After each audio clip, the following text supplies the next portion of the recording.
पार्वती मैं निकल रहा हूं।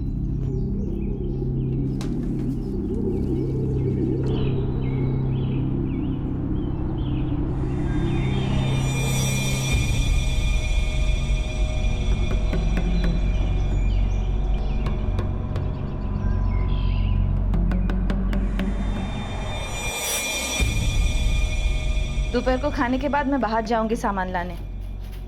तू घर पे ही रहना, कोई भी आए तो दरवाजा मत खोलना। ठीक है।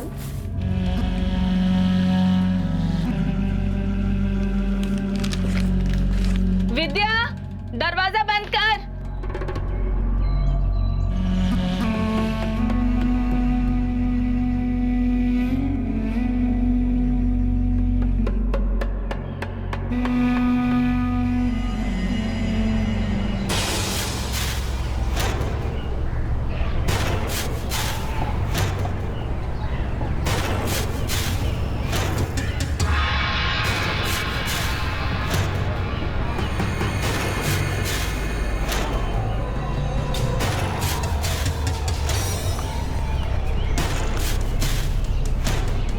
बौदी,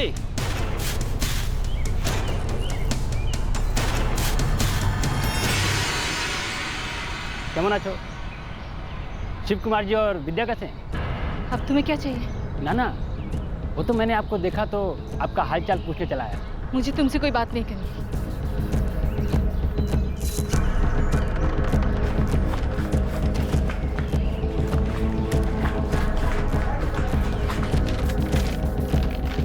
विद्या, विद्या, दरवाजा खोलना हो।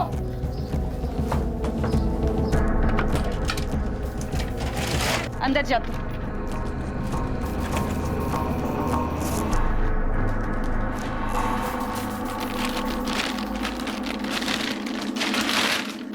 क्या हुआ माँ? कुछ नहीं। रुक, दरवाजा मत खोलना। माँ कौन है दरवाजे पे? तू यहीं पे रुक, मैं देखती हूँ।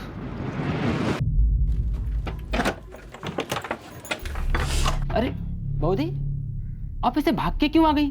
क्या चाहिए तुम्हें? क्यों आए हो यहाँ पे? मैं यहाँ अपने एक रिश्तेदार से मिलने आया था, वो इसी मोहल्ले में रहता है। और संजोग की बात यह है कि ये घर भी मेरे काका का ही है, और उन्होंने ही मुझे बताया कि ये घर आपने किराए पे लिया है। आप इतना डर क्यों रही हैं? मैं जानता हूँ कि आप मेरे बारे में क्या सोचती हैं, किंतु सोचती अब मेरा बिरजू और उसके दोस्तों से कोई लेना देना नहीं है।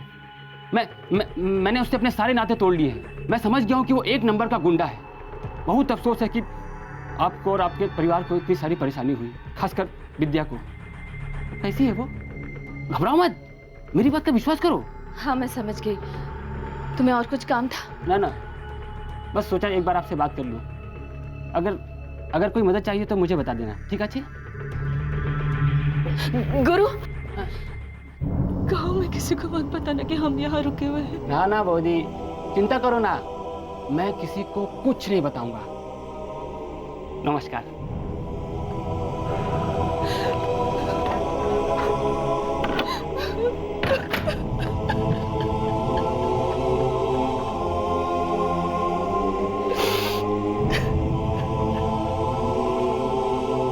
क्या?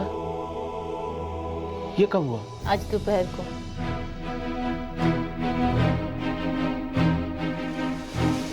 ये घर लेते वक्त मुझे इस बारे में कुछ भी पता नहीं चला।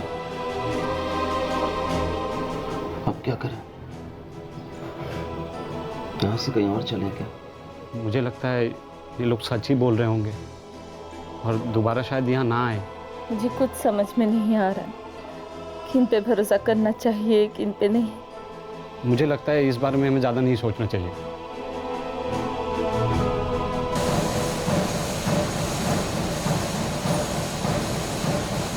पार्वती, तुम तो कह रही थी कि तुम पबूजा से आई हो। हाँ हाँ, हम पबूजा से आए हैं। ममता तो कह रही थी कि तुम लोग रुईबागाची से आए हो। विद्या के साथ वहाँ कुछ हो गया था, इसलिए चले आए यहाँ।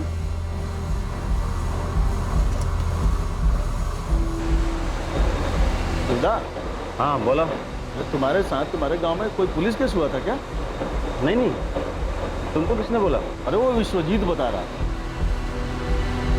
नहीं।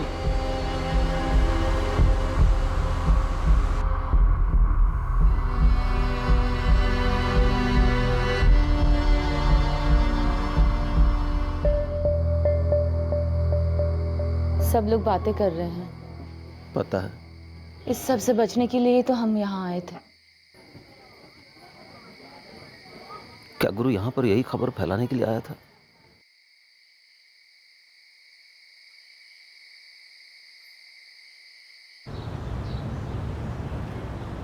गोदी, सुनो तो। घर पे सब ठीक है ना? क्यों हमारे पीछे पड़े हो? अरे मैं आपका शुभचिंतक हूँ। ये बात आप समझती क्यों नहीं है? तुम्ही ने विद्या और हमारे बारे में सारी बातें यहाँ पर फैलाई है ना? क्या क्या चाहते क्या हो? अपनी पुलिस कंप्लेन वापस ले लो। अब देखो, इससे किसी का क्या फायदा? तो इसलिए आए हो यहाँ हमें ढूंढते हुए? कंप्लेन वापस ले रही हो या नहीं?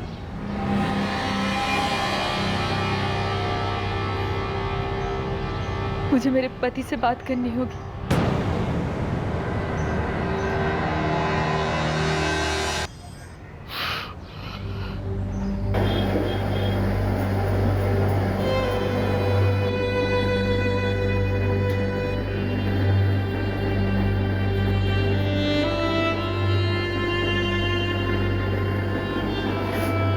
अम्मा संभाल के। तू बना ले। अम्मा क्या हुआ है बताओ ना। कुछ नहीं, तू बना।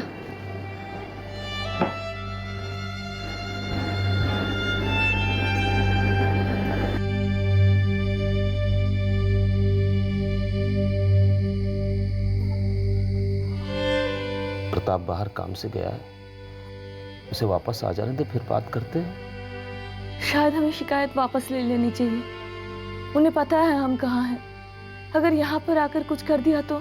कब तक भागते फिरते रहेंगे?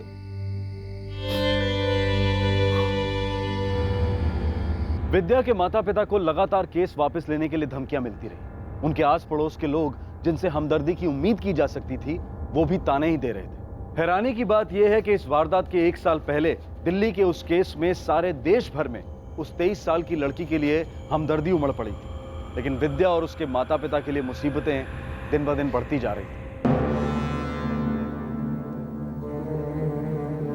अगर वो अपनी शिकायत वापस नहीं लेते हैं तो हमें कुछ और सोचना पड़ेगा। लगता है जो सोचा तो वही करना पड़ेगा। इससे पहले कि मुश्किल और बढ़े, इस मामले को यही निपटाना पड़ेगा। और समझा लिए।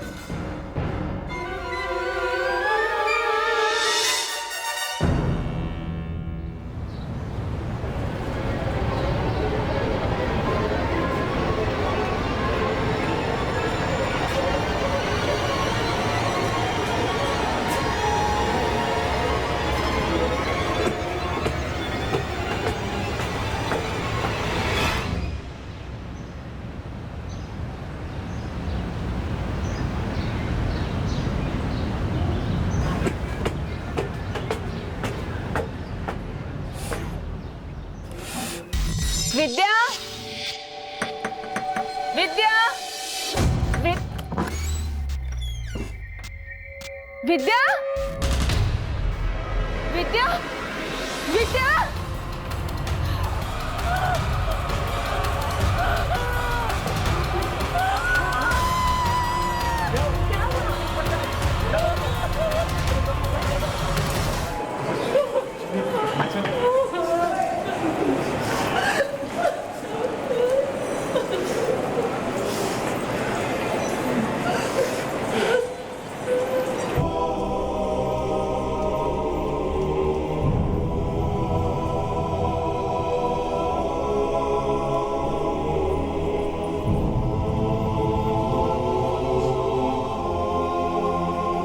भैया हमारी विद्या की हालत कैसी है?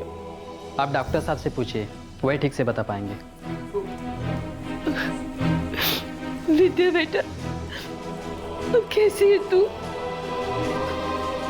वो बहुत बुरी तरह से जल चुकी है। उसके बॉडी में लगभग 75% बर्न्स है। हमने अपना इलाज शुरू कर दिया, लेकिन अभी काफ़ी काम बाकी है। वो कुछ बोल ही नहीं रही। उसका मुंह जल गया है, गला जल गया है, और बोलने की हालत में आने तक उसे थोड़ा समय लगेगा।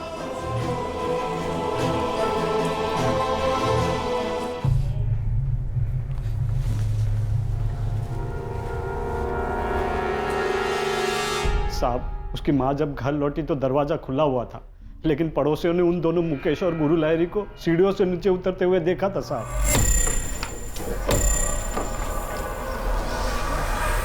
वो लड़की इस वक्त किस अस्पताल में है? साहब भौशाख हॉस्पिटल में है साहब। ठीक है, पहले हम घर जाकर के जांच पड़ताल करते हैं, उसके बाद हॉस्पिटल जाकर देखेंगे कि वो बयान देने लायक है या नहीं।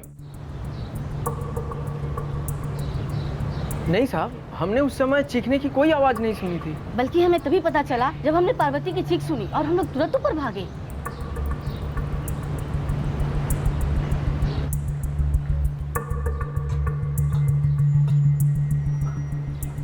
सर, लगता है उसने इस स्टोव का सारा केरोसिन खुद पे डालकर खुद को जला दिया है। सारा सैंपल ले लो। ठीक है sir. Sir, attempt to suicide का केस लग रहा है। हाँ, हो सकता है। चलो अस्पताल चलकर देख लेते हैं वो लड़की बयान देने की हालत में है या नहीं।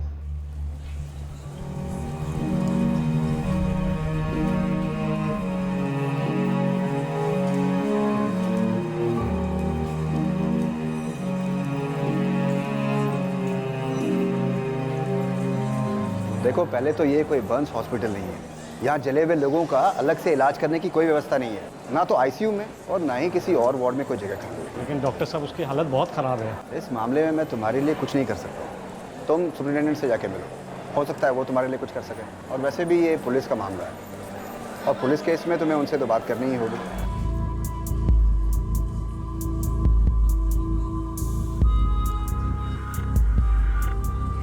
साहब, ये उन कंप्लेंट्स की कॉपी है जो हमने रूईबाग पुलिस थाने में दर्ज करवाई थी, और जहाँ तक मुझे पता है ये सारे आरोपी अभी जेल में हैं।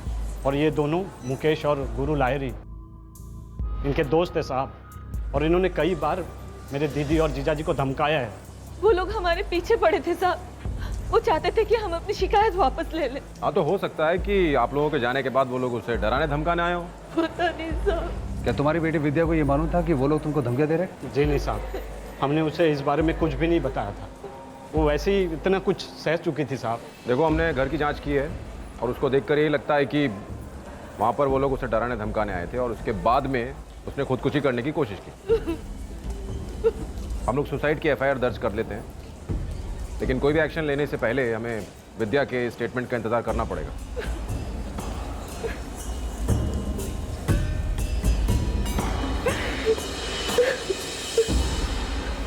स्टेटमेंट का इंतजार करना पड़ेगा।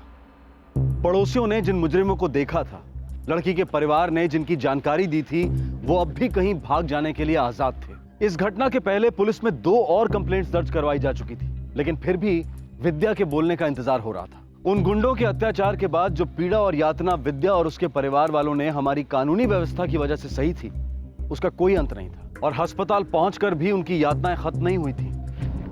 देखो, इस वक्त फ्री वाला बेड तो कोई खाली है नहीं।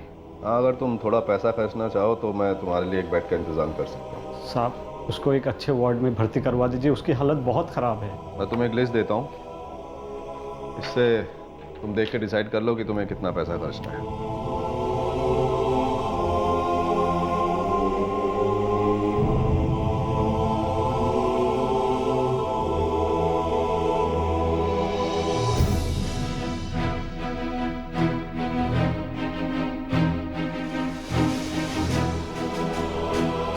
देखो, ये कुछ दवाइयाँ हैं, इनको लेकर आए। डॉक्टर साहब, विद्या पर इलाज का कुछ भी असर नहीं हो रहा है। इस हॉस्पिटल में कोई बर्न स्पेशलिस्ट नहीं है, फिर भी हम लोगों से जो बन पड़ रहा है हम लोग कर रहे हैं। वैसे अच्छा होगा अगर तुम लोग इसे किसी बर्न स्पेशलिटी हॉस्पिटल में ले जाओ। डॉक्टर साहब, आप ही बता दीजिए उसे कहाँ लेके जाए। डीसी सुपर स्पेशलिटी हॉस्पिटल में देख लो, वहाँ इसका इलाज अच्छे से हो सकेगा।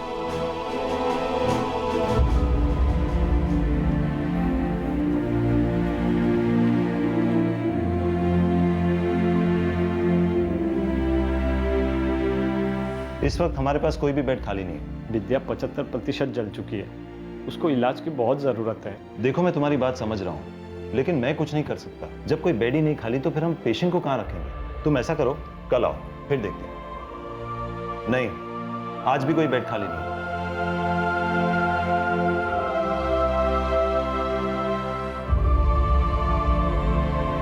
आज भी कोई बेड खाली नहीं है, लेकिन कल तुम्हें मिल सकता है। आपका बहुत बहुत धन्यवाद। लेकिन तुम्हें बौशाख हॉस्पिटल से रेफरेंस लेटर लाना होगा, उसके बिना हम पेशेंट को एडमिट नहीं कर सकते।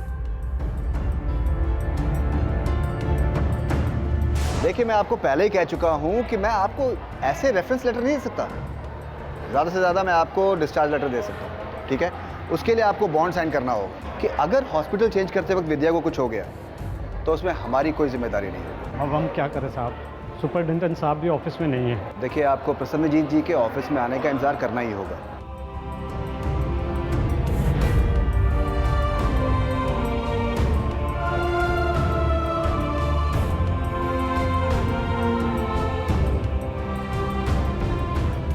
मैडम, वो बहुत बिजी है, मैं कुछ कह नहीं सकती है कि कब तक वापस आएंगे।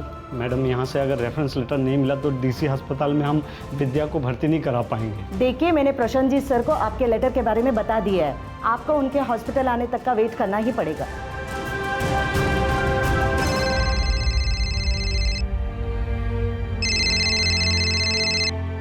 हाँ साहब, हाँ साहब, मैं आपको फ़ोन करने ही वाला था साहब। प्रताप, मैं तुम्हें कब से स्टेटमेंट देने के लिए फ़ोन कर रहा हूँ, तुम आए नहीं, कहाँ हो? वो साहब विद्या के इलाज के लिए थोड़ा भागा दौड़ी कर रहा था साहब, इसीलिए। क्या वो बोलने की हालत में है? हाँ साहब, कल वो थोड़ा सा बोली थी। अरे तो बताना चाहिए था ना, उसका स्टेटमेंट लेना बहुत ज़रूरी है।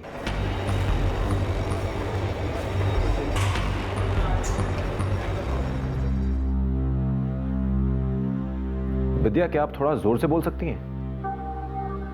उसका गला सूख गया होगा, उसे थोड़ी चाय पिलाते हैं, हो सकता है उसके बाद कुछ ये बोले।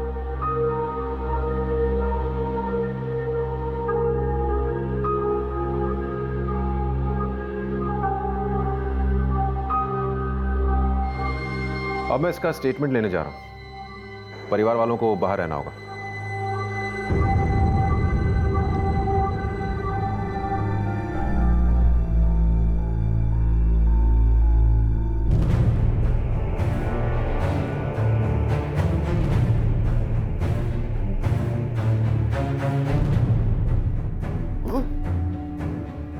वो लोगों ने दरवाजा खटखटाया। मैंने दरवाजा खोला।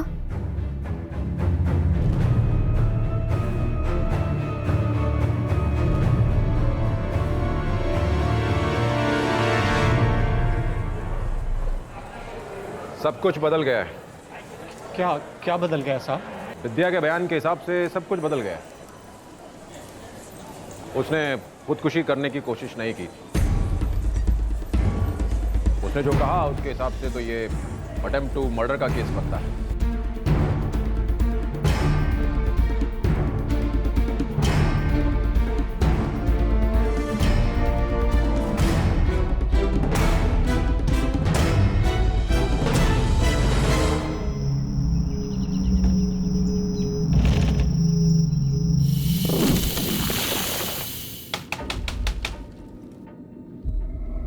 कौन है?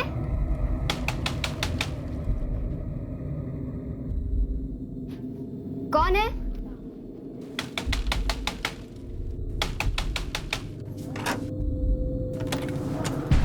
कैसी हो विद्या? अम्मा घर पे है? नहीं, अम्मा बाजार गई है। हमें उनसे कुछ काम था, कुछ बात करनी थी। आप लोग बाद में आ जाइए, अभी है नहीं वो। अगर तुम्हें ठीक लगे तो क्या हम लोग अंदर इंतजार कर सकते हैं? डरो मत विद्या, हमारी बात तुम्हारे अम्मा बाबा से पहले ही हो चुकी है। क्या है कि अम्मा को गांव में कुछ काम है, इसलिए हम दोनों आए हैं।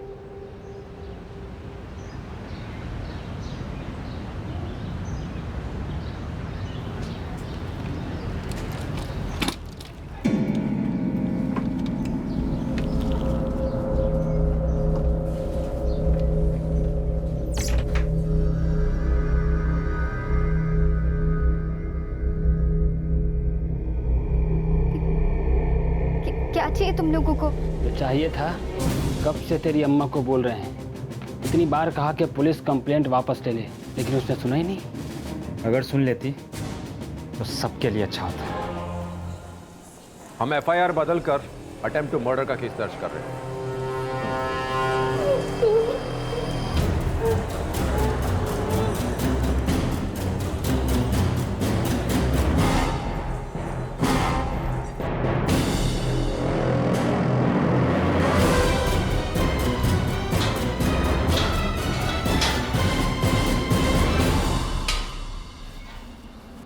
बिरजू साहब आप ही सोचो, जब से आप इधर ले आए हो तब से यहीं है, जेल से कहीं बाहर गए ही नहीं, तो यहाँ बैठे बैठे हम क्या कर सकते हैं? बिरजू मुझे अच्छे से पता है, गुरु और मुकेश तुम लोगों के बहुत अच्छे दोस्त हैं। साहब आप दोस्त हैं तो क्या होगा, अब अगर उन लोगों ने ऐसा कुछ किया है तो उसके लिए हम लोग कैसे जिम्मेदार हो सकते हैं? साहब हमारा तो भीतर ही है, हम लोग क्या पता है लड़की किधर है। तो फिर उन लोगों को डराने धमकाने का सवाल ही नहीं उठता। और सच्ची में साहब, हमें तो ये भी नहीं पता कि मुकेश और गुरु ने किया क्या है, और कहाँ मिलेंगे ये भी नहीं पता। वो दोनों गांव में नहीं है, हम उनके रिश्तेदारों से पूछताछ कर रहे हैं। आप हमें इन दोनों के फोटोग्राफ्स भिजवा सकते हैं, क्योंकि इस केस के बारे में खबर हर तरफ फैल रही है और हम पर भी दबाव बहुत बढ़ रहा है। ये केस तो सचमुच सरदर्द बन गया है। ठीक है, मैं आपको उन दोनों के फोटोग्राफ्स फैक्स करवाता हूँ।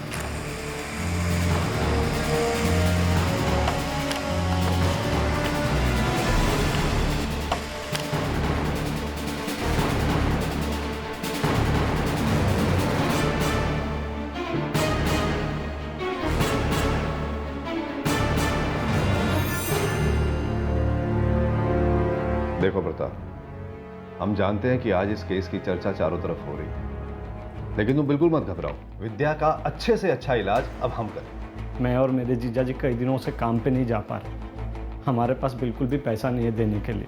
आप हमें रेफरेंस लेटर दे दीजिए, हम कैसे भी आपके अस्पताल का पैसा लौटा देंगे साहब। अरे कैसी बातें कर रहे हो प्रताप, विद्या के इलाज का सारा खर्चा अब हमारा अस्पताल उठाएगा, यह हमारा फर्ज है।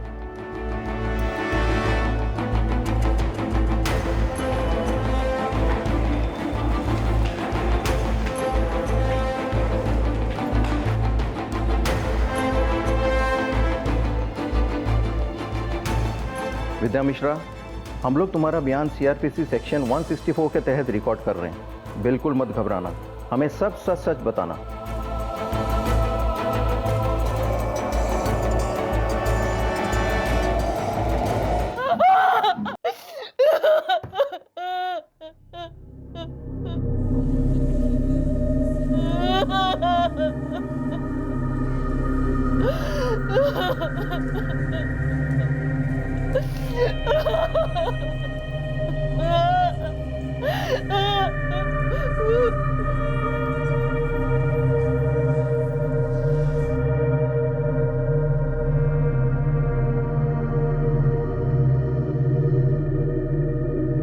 वो आखिरी बार उसकी जान ले गया। एक 16 साल की लड़की ने दम तोड़ दिया, लेकिन मौत के बाद भी उसे और उसके परिवार को शांति नहीं मिली। सर उस लड़की विद्या की मौत हो चुकी है। व्हाट? सर सब जगह खबर फैल गई है, मीडिया यहाँ तक पहुँच गई है और अब सिचुएशन थोड़ी सी डिफिकल्ट हो सकती है सर। उस लड़की की बॉडी कहाँ है इस वक्त? सर अभी बौशाक हॉस्पिटल में। लड़की के घर वालों ने अस्पताल वालों से बॉडी को कोल्ड स्टोरेज में रखने की दरख्वास्त की है। सर उनके गाँव से कुछ रिश्तेदार वहाँ पर आने वाले हैं। ये मामला हमें बहुत बड़ी परेशानी में डाल सकता है, हम सब उलझ जाएंगे, कुछ करना होगा। मैंने हॉस्पिटल को बॉडी संभाल के रखने के लिए कह दिया है, आप लोग चाहो तो उसे कोल्ड स्टोरेज में भी रख सकते हो।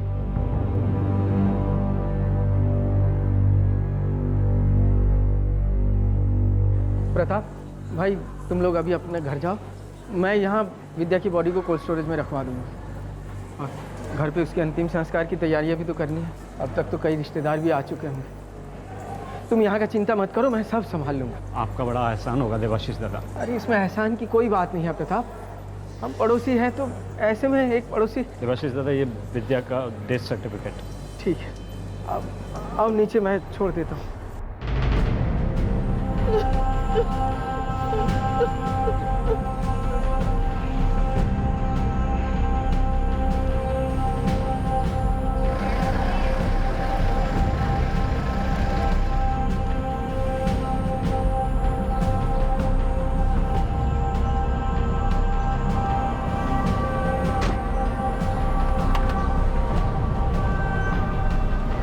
चलिए।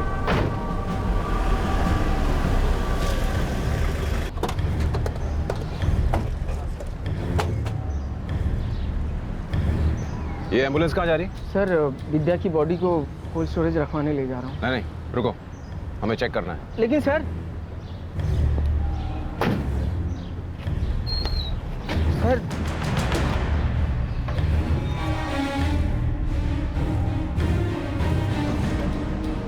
हम इसे ले जाएंगे। इस बॉडी को यहाँ से सीधे शमशान घाट ले जाना होगा। लेकिन सर विद्या के परिवार वाले कोई है नहीं यहाँ पे, वो घर पे इसके अंतिम संस्कार का इंतजाम कर रहे हैं। देखो हमारे पास ऑर्डर्स हैं, इस लाश को सीधे शमशान घाट ले जाना होगा। तुम भी चलो। लेकिन सर बढ़ाओ इसे। मेरी बात तो सुनिए सर, उसके परिवार वाले को तो आने दीजिए सर।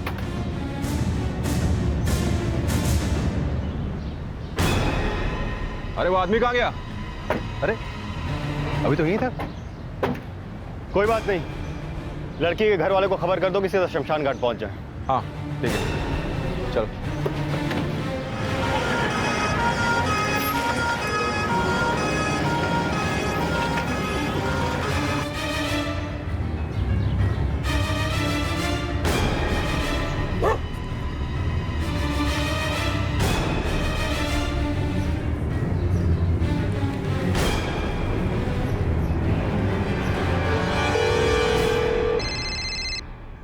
हाँ देवाशीष दादा बोलिए, सब ठीक है ना? नहीं प्रताप, कुछ ठीक नहीं है भाई। हम जैसे ही अस्पताल से निकल रहे थे एम्बुलेंस को लेकर, वहाँ पे पुलिस आ गई अचानक, हमारी एम्बुलेंस रुकवा ली।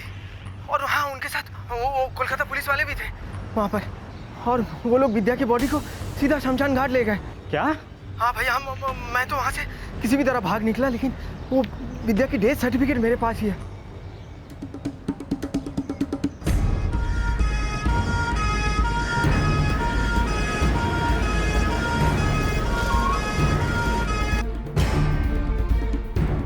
हेलो साहब, मैं प्रताप मिश्रा बोल रहा हूँ। प्रताप तुम लोग सीधे शमशान घाट पहुंच जाओ, विद्या की बॉडी को हम वहीं ले जा रहे हैं। साहब इतनी जल्दी क्या है, हम उसे कोल्ड स्टोरेज में रखवाने वाले थे और अभी उसके अंतिम संस्कार की तैयारियां बाकी है। प्रताप अब बॉडी कोलकाता पुलिस के अंडर में है, मैं कुछ नहीं कर सकता हूँ। तुम लोग सीधे शमशान घाट पहुंचो। सर हॉस्पिटल का डेथ सर्टिफिकेट देखे बिना मैं ये बॉडी क्रिमेट नहीं कर सकता हूँ, ये रूल्स है। मुझसे ज़्यादा तो आपको पता होगा।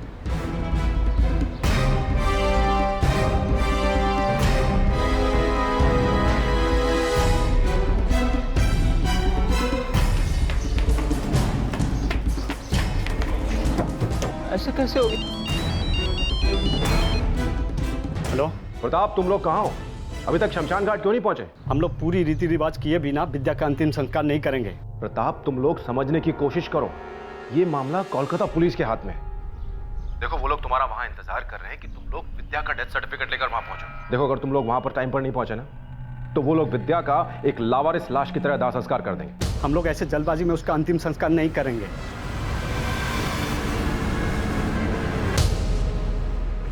वो लोग अभी के अभी उसका अंतिम संस्कार करना चाहते हैं। लेकिन क्यों? काकू शायद मुझे लग रहा है कि वो लोग बहुत घबराए हुए हैं। अगर मीडिया को पता चल गया तो वो खबर चारों तरफ फैल जाएगी और फिर दिल्ली वाले केस की तरह वो लोग सड़कों पे ना उतर आए, इसी बात का डर है उन्हें। इसीलिए वो लोग हथकंडे अपना रहे हैं, वो अपना मनमानी करना चाहते हैं। ऐसे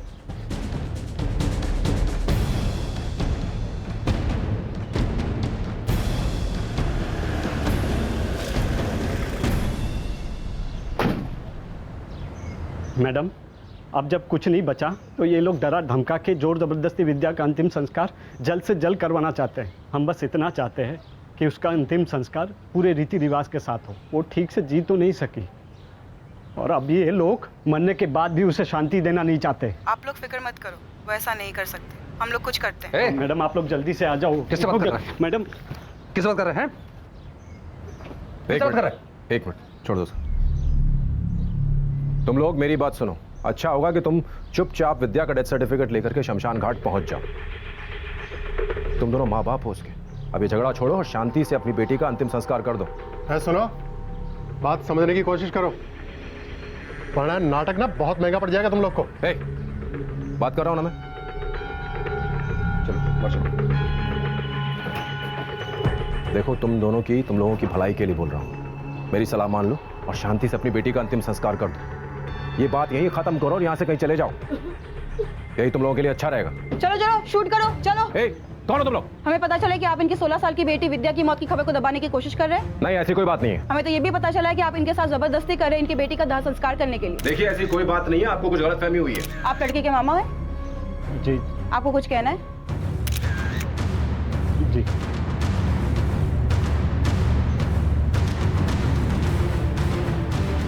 पीड़ित लड़की का परिवार कहाँ है?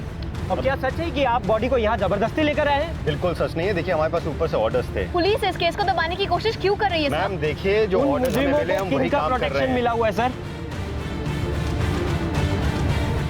सर यहाँ पे सिचुएशन एकदम आउट ऑफ कंट्रोल हो गई है। चारों तरफ मीडिया फैल गई, लड़की के घर पर भी और शमशान घाट पर भी। जाओ उन लोगों को जाने दो, और हाँ वो शमशान घाट पर पुलिस वालों को इन्फॉर्म कर देना कि लड़की की बॉडी उनके हवाले कर दो, फिर वो जैसे चाहें उसका अंतिम संस्कार कर सकते हैं।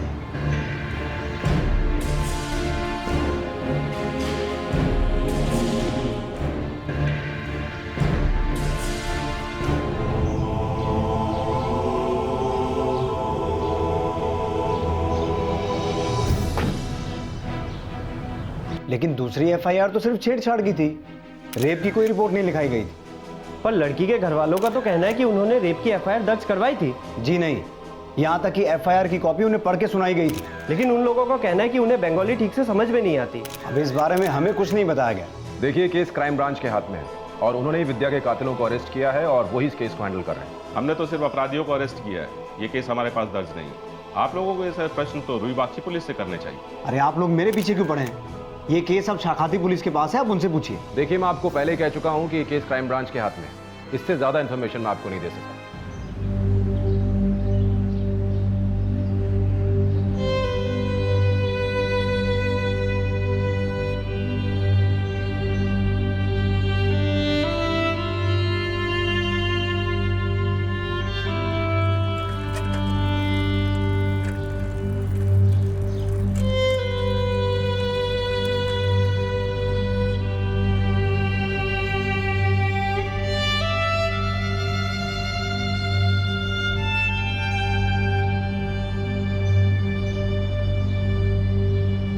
बलात्कार के 5 आरोपी और हत्या के 2 आरोपी इस वक्त न्यायिक हिरासत में हैं। चार्जशीट फाइल की जा चुकी है, लेकिन केस शुरू होना अभी बाकी है। विद्या का परिवार वो जगह छोड़ के जा चुका है। पहली बार एक बर्बर अपराध की शिकार विद्या की सुरक्षा के लिए पुलिस ने कोई कदम नहीं उठाया। दूसरी बार वो फिर उसी अपराध का शिकार हुई और तीसरी बार उसे जला दिया गया और उसकी मौत हो गई। इस अपराध को छुपाने और उससे जुड़ी हर खबर को दबाने के पीछे क्या कोई राजनीतिक सोच छुपी थी? क्या इसी सोच की वजह से जल्दबाजी में उसका अंतिम संस्कार करने की कोशिश की गई? कोई नहीं जानता, किसी के पास इन सवालों के जवाब नहीं। ऐसे गुंडे हमारे समाज में क्यों पनप रहे हैं? उन्हें किसका आश्रय है सब जानते हैं, लेकिन इस समस्या का हल किसी के पास नहीं।